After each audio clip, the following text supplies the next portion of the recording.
Unang-una ako ay natutuwa at nagkasama-sama tayo ngayon. At alam ko na iba-iba yung ating pinanggalingan, iba-iba yung ating mga backgrounds, pero hindi ito naging handa para tayo magsama-sama ngayon. Amen? Lakpakan natin muli ang Panginoon.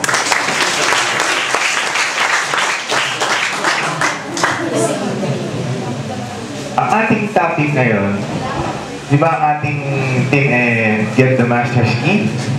Naniniwala ko na tayo mga kabataan, minsan maraming mga tanong, maraming mga question marks sa ating isipan. Kung saan ba ako nabibilang ng ministry? Pwede ba ako sa dancing? Pwede ba sa singing? Ako, simula pa lang, alam ko, wala akong gift sa dancing. So nakaka-bless, may mga kabataan tayo dito sumasayaw. Pero alam niyo ba na ang Panginoon ay napakabuti sa bawat isa sa atin? Ayan ba? Dahil binigyan niya tayo ng unique na mga talents na nagmumula sa Kanya, na hindi lahat sa inyo dito ay kumbaga pareho.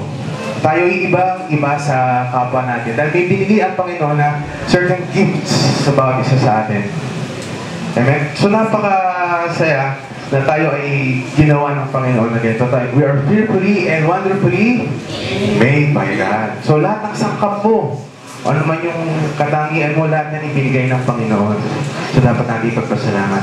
So ngayong araw na ito, sabihin mo nga sa katabi mo, kapatid. Sa palagay mo ba? May pagkatawag ka? Sa pag-worship lead? Ang sagot sa'yo. Kasi ang topic natin ngayon, mga kapatid, ay voice. Pakibasa nga po. 1, 2, 3, go! Voice and worship, leading worship. Amen. So tatanungin niyo sa akin, ang akala ko lang, Kuya Robert, ang topic natin ay voice lesson lang. At bakit mayroong worship leading?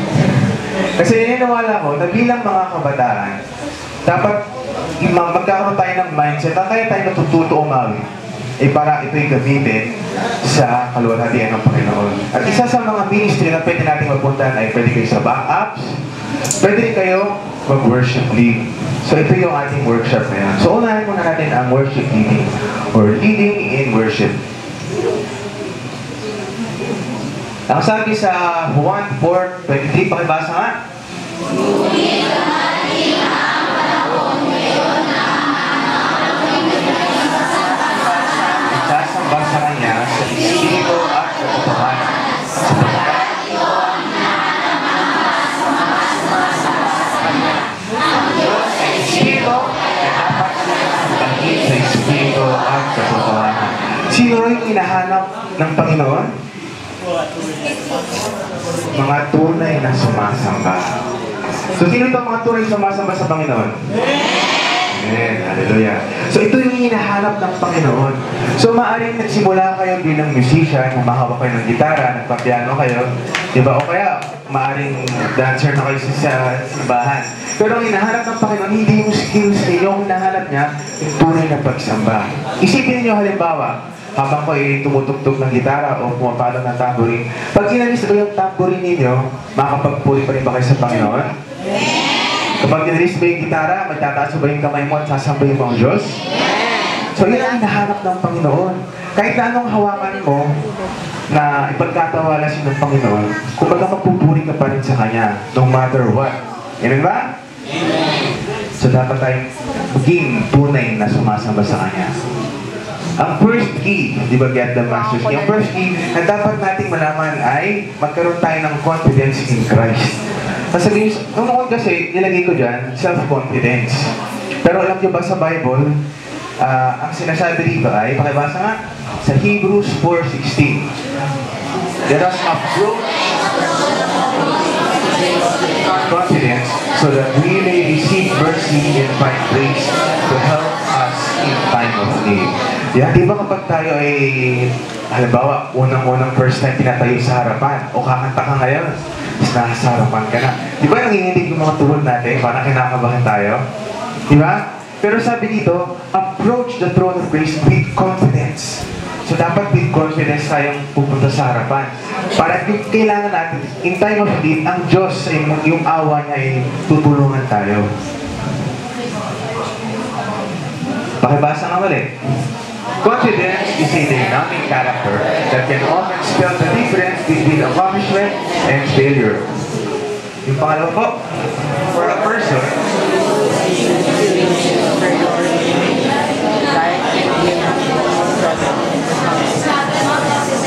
acceptance.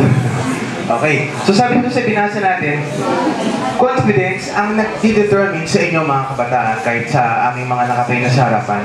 Kung kami ba o tayo ay magiging failure o marami tayong ma-accomplish. Anong gusto niyo? Lagi kayong talunan o lagi kayong nagtatagumpay? So ito yung isa sa mga factor na dapat natin isipin. Magkaroon tayo ng confidence. Amen? Kasi ang taong laging may inferiority na sasabihin, o ikaw na tumugtog, ay siya na lang, mas magaling siya tumugtog eh. Kaya, kumanta ka na. Ay, ayoko kasi mas parang tulog lahat ay boses ko eh. Parang kumbaga, pag wala tayong confidence, para tayo magagamit ng Panginoon. Para tayong isang napakalamig na Coke, di ba? Masarap ng Coke, tapos may yellow pa sa loob. Tapos, bumababol-babol pa, di ba? At yung takip, isipin nyo, ito yung hiya. Ito yung parang inferiority complex nyo na nakatakip dun sa bote ng napakasarap na Coke. So ngayon, hindi mo maiinom yung Coke hanggang di mo aalisin yung takip. So ito yung hiya, ito yung parang inferiority na dapat nating alisin bilang mga kabataan para gamitin tayo ng mightily sa iglesia ng Panginoon. Amen ba? So alisin nyo na yung takip ng hiya ninyo dahil mamaya may tatawagin ako dito sa harapan. So dapat handa tayo. Sabi nga dito sa verse na ito, sa Ephesians 3 verse 12, in Him and through faith in Him, we may approach God with freedom and confidence. Di ba napakasarap na pag lumalapit tayo sa harapan, hindi tayo na sa struggle na, naku, nakakatakot baka magkamali ako. Baka ano, pero iba yung kasama mo ang Diyos, di ba? Yung pag nasa harapan ka, Lord, di ko to kaya. Talagang kailangan ko yung iyong grace, Panginoon. I need your mercy, Lord. Help me, Lord, that anoint me, Panginoon. Ito sinasabi natin. At through Him lang talaga, magagawa natin ang lahat. Amen? So sabihin mo sa katabi mo, kapatid, huwag ka mawala ng confidence, ha? Dapat may confidence na tayo.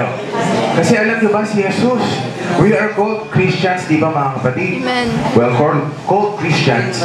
At kapag inalis mo yung Christ sa Christian, ano matitira?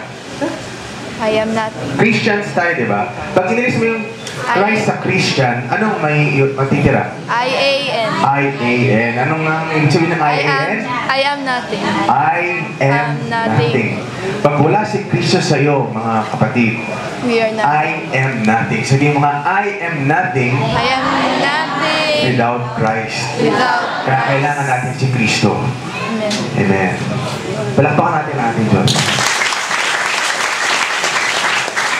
More than anyone, the followers of Christ should exude confidence.